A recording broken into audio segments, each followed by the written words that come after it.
आज के प्रोग्राम के आयोजक शकील भाई, मंच पर विराजमान सभी महानुभाव और इस प्रेस क्लब के हॉल में उपस्थित सारे साथियों,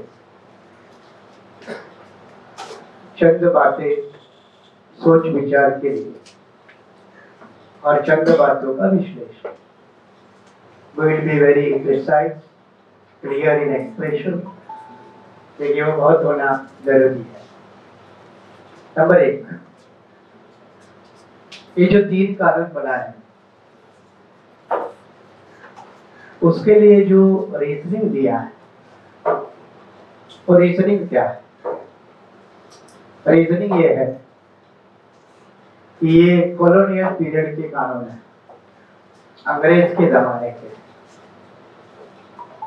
और आजकल जो हुकूमत में बैठे हुए लोग हैं उनकी ये सोच है कि जो भी अंग्रेज का पीरियड का है वो गुलामी का प्रतीक है, स्लेवरी का प्रतीक है। ब्रिटिश स्टेशन को क्या करेंगे बाद में देखेंगे, बॉम्बे यूनिवर्सिटी के बिल्डिंग को क्या करेंगे वो बाद में देखेंगे, बहुत सारी बातें। लेकिन एक लॉजिक ये गृह मंत्री अमित शाह जी ने दिया कि हमें वसाहतवाद से मुक्ति चाहिए और इसलिए हम पुरानी कानून संहिता बदलकर नहीं ला रहे, ये लॉजिक दिया है। कुछ दिन पहले 15 अगस्त 2023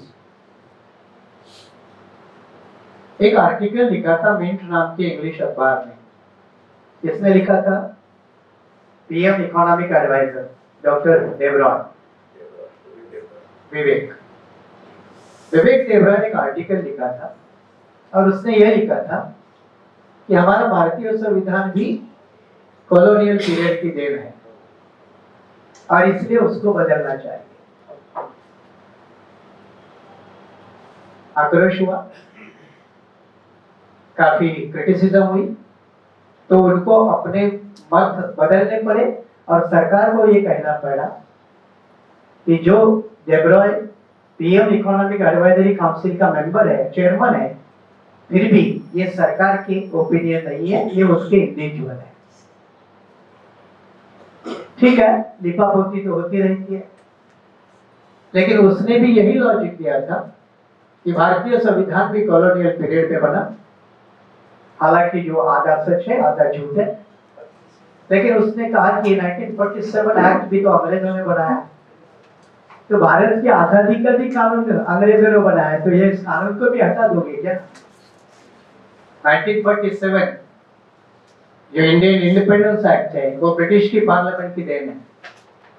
रिपीट करो, तो ये जो लॉजिक दिया है बिल्कुल घटिया। पहला नंबर 1। दूसरा मुद्दा बहुत सोचने वाली बात है, जो अलग एंगल है शकील भाई। ये जो इंडियन पिनल एक्ट है, कोड है, आईपीसी जिसको हम बोलते हैं, वो 1 जनवरी 1862 को लागू हुआ, 1860 में बना। और आपको मैं बताऊंगा कि 1862 के ही दरमियान बंगाल में एक अछूत आदमी के ऊपर बकरी चोरी का आरोप लगा। बंगाल में सबसे जो नीची जाति है उसको चांडाल कहा जाता है, आजकल नमोशूद्र कहा जाता है। चांडाल गाली बन गया, इसलिए उन्होंने अपना नाम बदला, तो दे बिकेम नमोशूद्रा। बाबा साहब संविधान सभा में मुस्लिम और नमोशूद्रा के साथ से ही चुन कर आए थे वो नमोशूद्रा। इसीलिए पार्टीशन का जो कारण है वो एरिया क्यों गया, हिंदू बाहुल होने के बावजूद उसका कभी जिक्र नहीं होता है। वही पॉलिटिशियन में हिम्मत नहीं हो वो जिक्र क्यों करे, क्योंकि 54% पॉपुलेशन वो हिंदू पॉपुलेशन। ये चांडाल नाम का नवीन डोम नाम का आदमी, उसके ऊपर बकरी चोरी का आरोप लगा, केस हुई। गलती से क्या हुआ, वो बेचारा उस आरोप से छूट गया। मैंने कहा गलती से वो छूट गया। छूटने के बाद वो पढ़ा लिखा था, थोड़ा दिमाग था, उसने क्या किया, इंडियन पेनल कोड में एक प्रोविजन है, अगर कोई मुझे झूठा फंसा देता है, मेरी बेइज्जती करता है, तो मैं उसके ऊपर मुकदमा ठोक देता हूँ। तो उसने वो जमींदार के ऊपर मुकदमा ठोक डाला छूटने के बाद कि इसके कारण मेरी बेइज्जती हुई, डिफेमेशन हुआ, it is called as criminal defamation. अब जब लोअर कोर्ट में मामला चला तो अंग्रेजों के जमाने में लोअर कोर्ट जजेस होते थे कौन?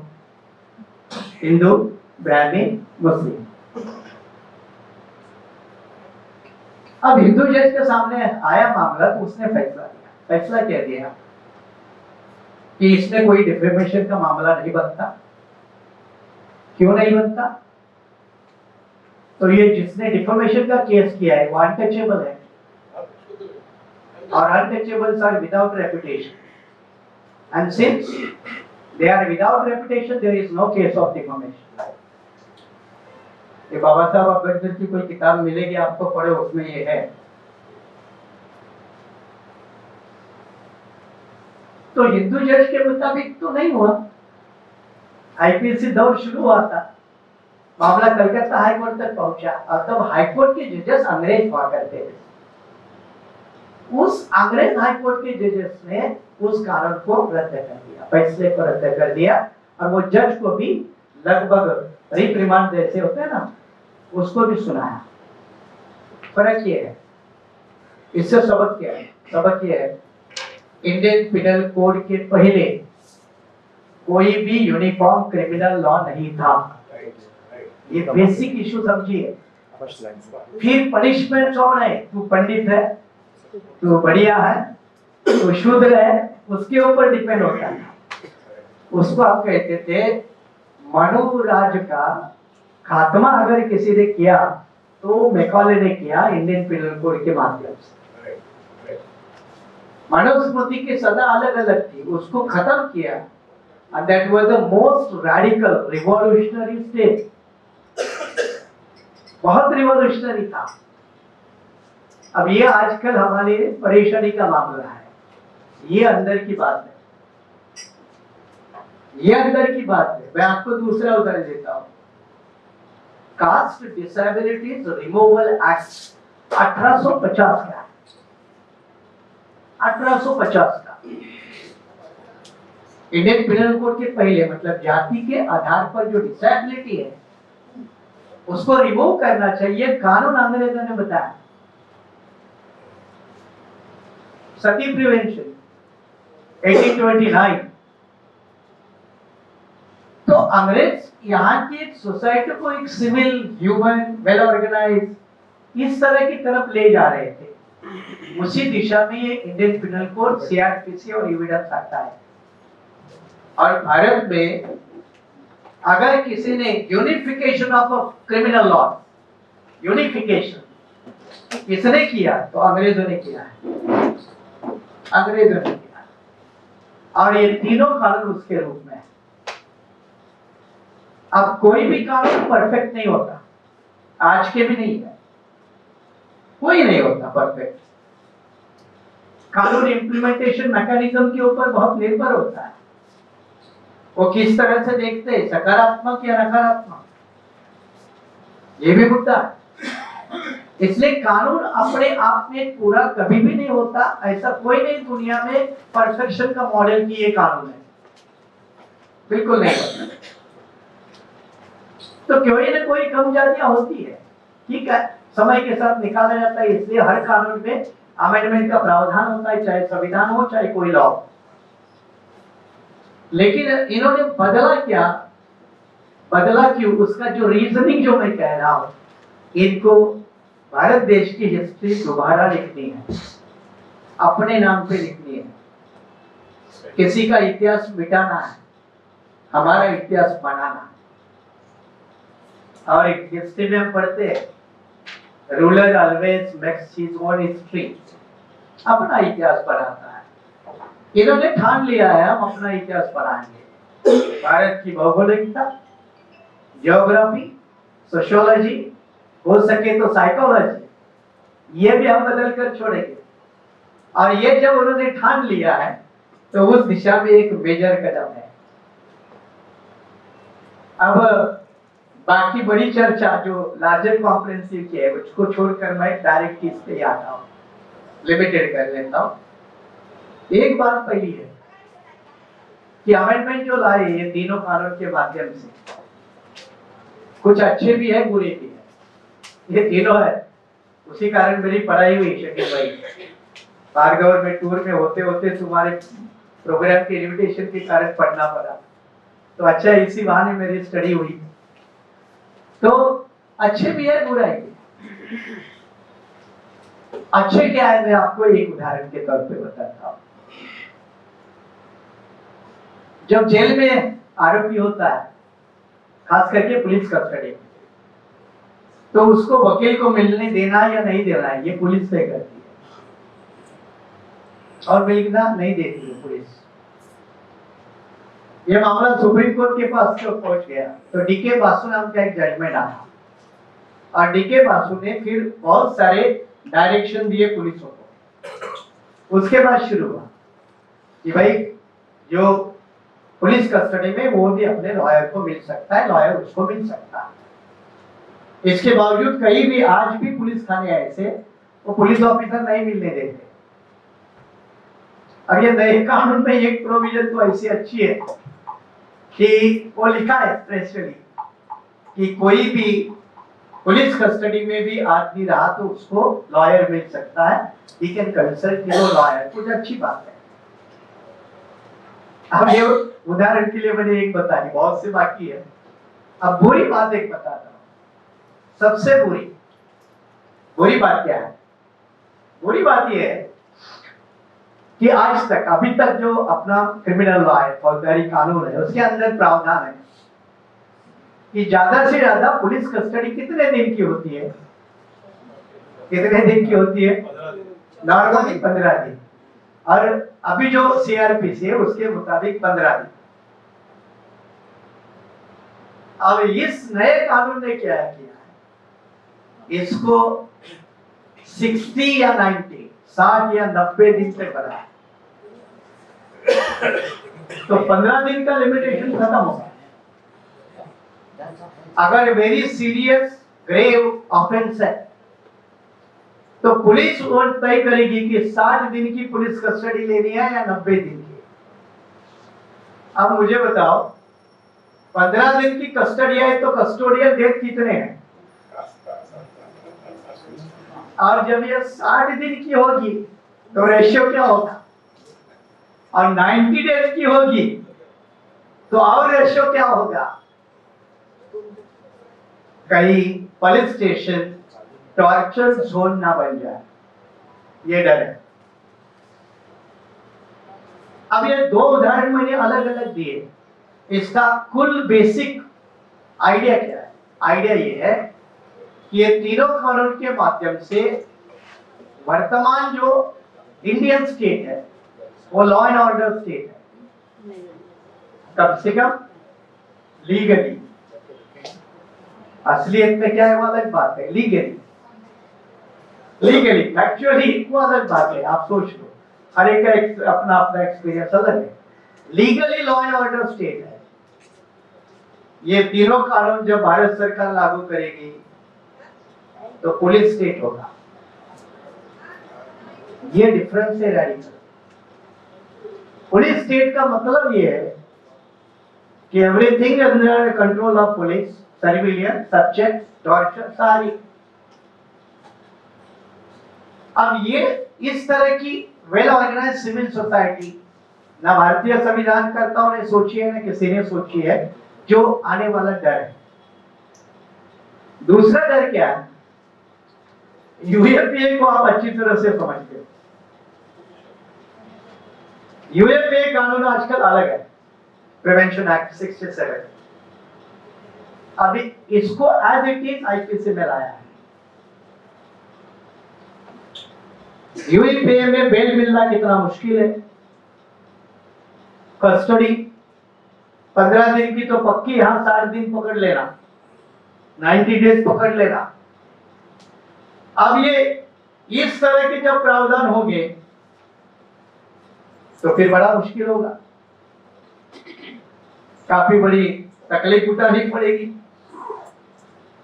मॉब लिंचिंग एक अच्छी प्रोविजन है, दुरुपयोग होगा, जिसका जिक्र मेरे साथी डॉक्टर कास्ते ने किया, लेकिन मॉब लिंचिंग आई इसमें, ये एक अच्छी बात है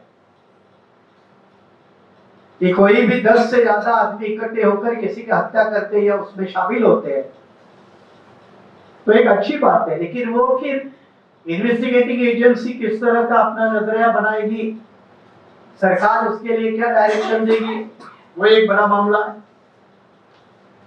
court proceeding and publication except judgments of the supreme court and high court. Supreme court और हाई कोर्ट के जजमेंट पब्लिश क्या होते हैं? ऑल इंडिया रिपोर्ट है, supreme court cases, criminal law journal, ये ठीक है, ये परमिसिबल है। लेकिन कल अगर हम लोग आर्टिकल लिखेंगे इसके ऊपर, गौरी देवी का जजमेंट आया था जयपुर सेशंस कोर्ट, तो कई लोगों ने हमने लिखा था, खुद दंडवते तब मेंबर ऑफ पार्लियामेंट थे, दंडवते का स्टेटमेंट था गौरी देवी केस जजमेंट जो आया, उन्होंने कहा था it is a rape on rape, rape और रेप, इस तरह का स्टेटमेंट टाइम्स ऑफ इंडिया में छपा था। अब अगर इस तरह के अगर हम बुद्धिजीवी का आर्टिकल लिखेंगे, आप लिखेंगे, तो एक्सेप्ट, तो ये जो मामला है वो एक तरह की आजादी छीनने का मामला है, एक तरफ की आपके सोच को रोकने का मामला है। ये फ्रीडम तो चला जाएगा, ये बहुत बड़ी दिक्कत वाली बात है। दूसरी एक अच्छी बात है कि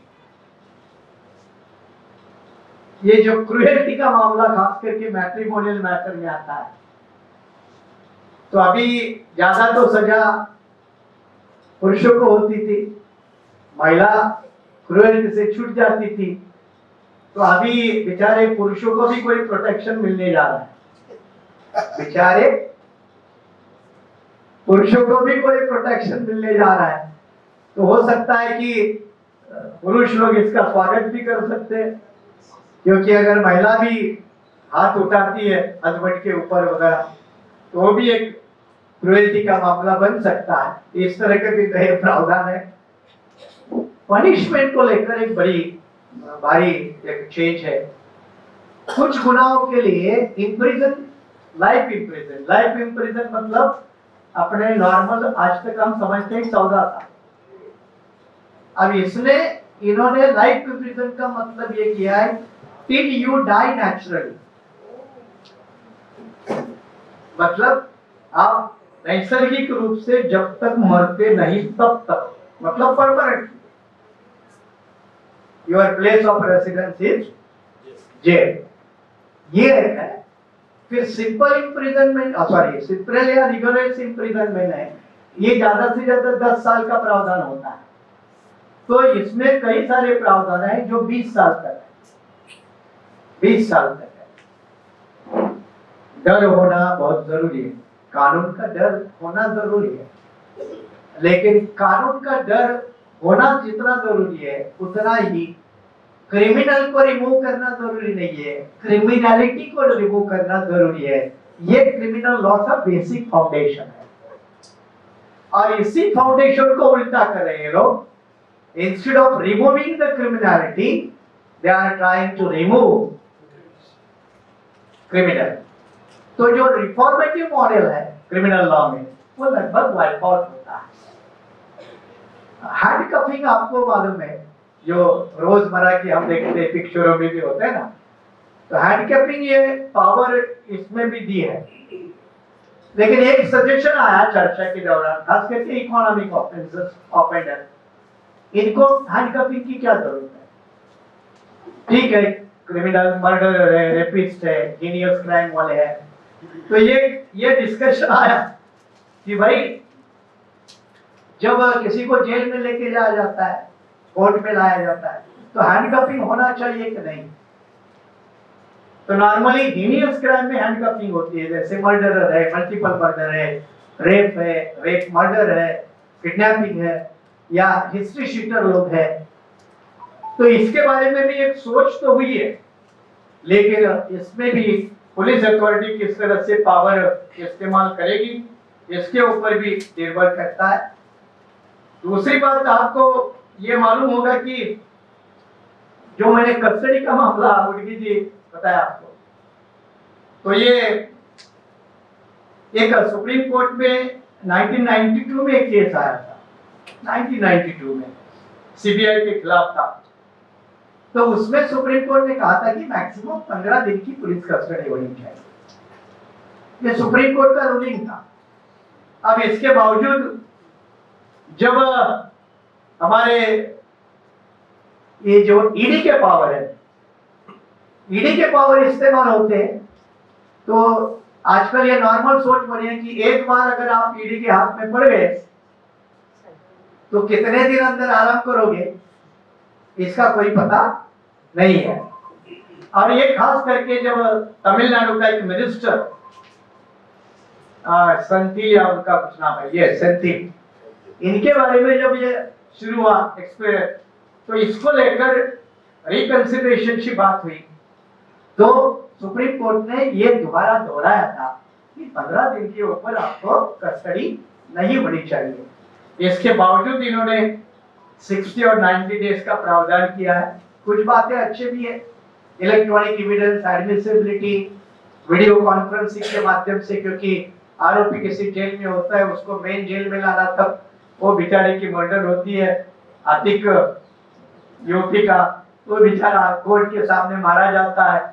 ये वारदातों को देखते हुए ये कुछ अच्छे है कि इलेक्ट्रॉनिक वीडियो कॉन्फ्रेंस का इस्तेमाल होना चाहिए, वो कुछ अच्छी चीज है, उसका हम स्वागत करते हैं, कोई दिक्कत नहीं है। लेकिन मैं आपको उदाहरण के तौर पर बताकर एक दो मुद्दा बताकर मैं समापन कर रहा हूं। मैं यूके में गया हूं, इंग्लैंड में गया हूं, और मेरा दोस्त वहां एक मैजिस्ट्रेट है।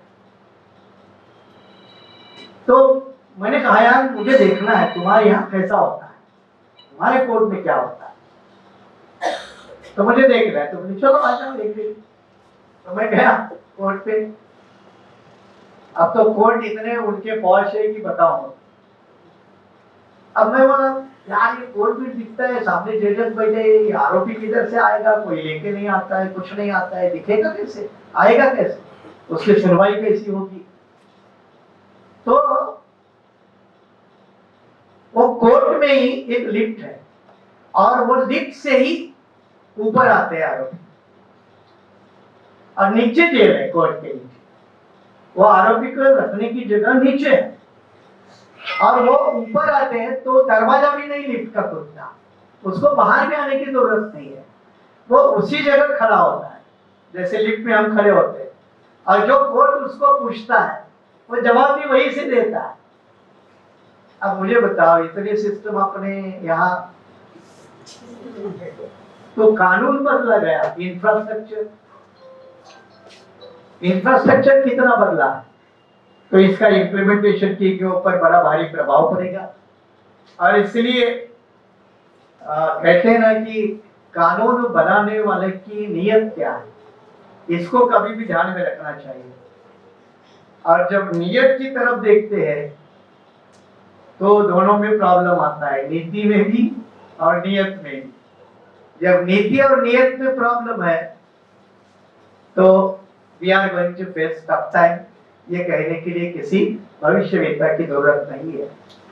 आखिरी मुद्दा, आप लोगों ने जॉर्ज ऑरवेल की एनिमल फार्म नाम की नॉवेल पढ़ी होगी, बहुत से लोगों ने पढ़ी नहीं तो जाके पढ़ी है, बहुत छोटी है। उसमें कहा गया है कि all are equal but some people are more equal. Animal अपने में बताते हैं कि all are equal animals but some are more, ये सम आर मोर बढ़ने वाले हैं।